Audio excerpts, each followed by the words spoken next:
Hey everyone, and welcome to The Explainer. Today we're unpacking a really fascinating Fox News interview featuring anchor Jackie and Michigan Representative John James.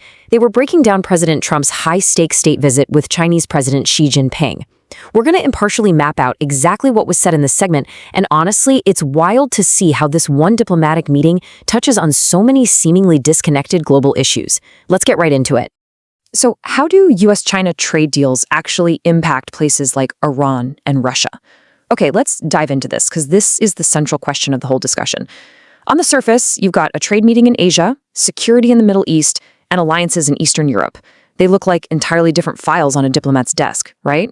But as we're going to see mapped out today, this interview highlights how all these different spheres are actually merging into one massive transactional negotiation. Pillar 1, Economics and Trade. To really understand the gravity of these talks, anchor Jackie provided some crucial context.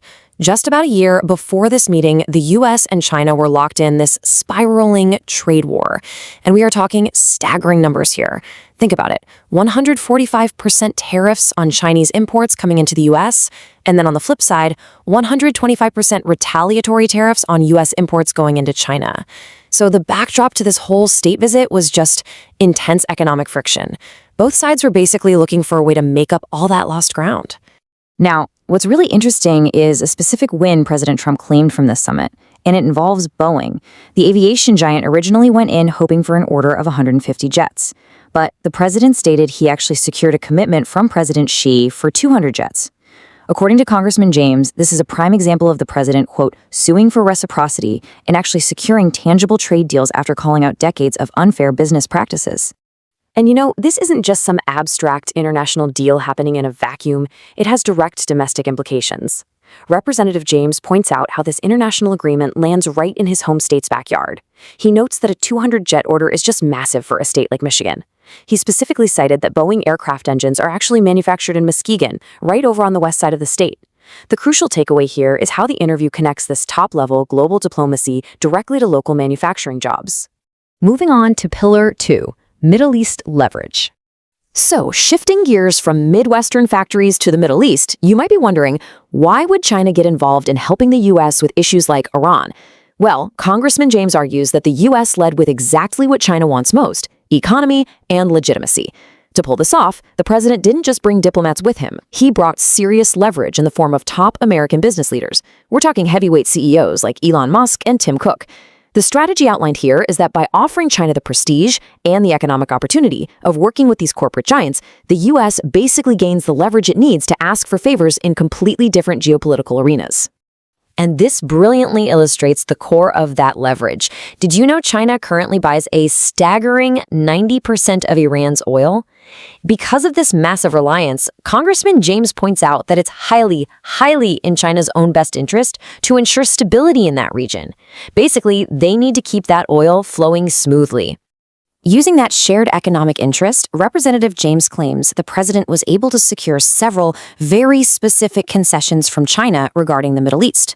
According to the congressman, China agreed to help demilitarize the highly contested Strait of Hormuz, ensure the strait remains open for global shipping, guarantee no tolls are collected there, and, this is absolutely crucial, align on the stance that Iran cannot be allowed to possess a nuclear weapon. James framed these claimed agreements as the fruits of peace through strength, arguing that working with China is actually turning down the temperature in the region. Finally, let's look at Pillar 3, the global chessboard. So we've looked at trade in the Middle East, but what about broader strategic alliances? Right in the middle of this U.S.-China summit, a highly strategic diplomatic maneuver went down. While the state banquet was happening, Russia essentially piped up and made an announcement, reminding the world that Vladimir Putin would be traveling to Beijing very shortly.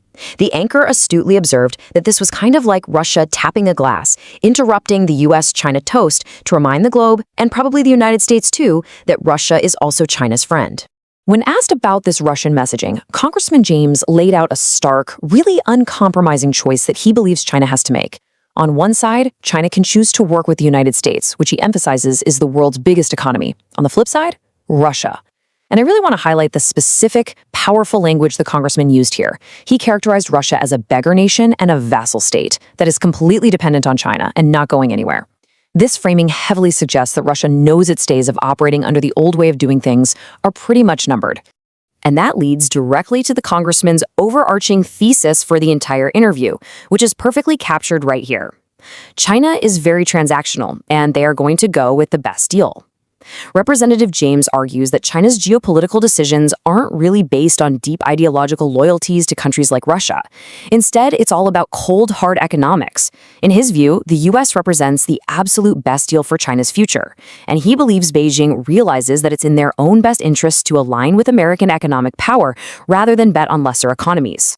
So what does this all mean? That brings us to the ultimate question we want to leave you with today.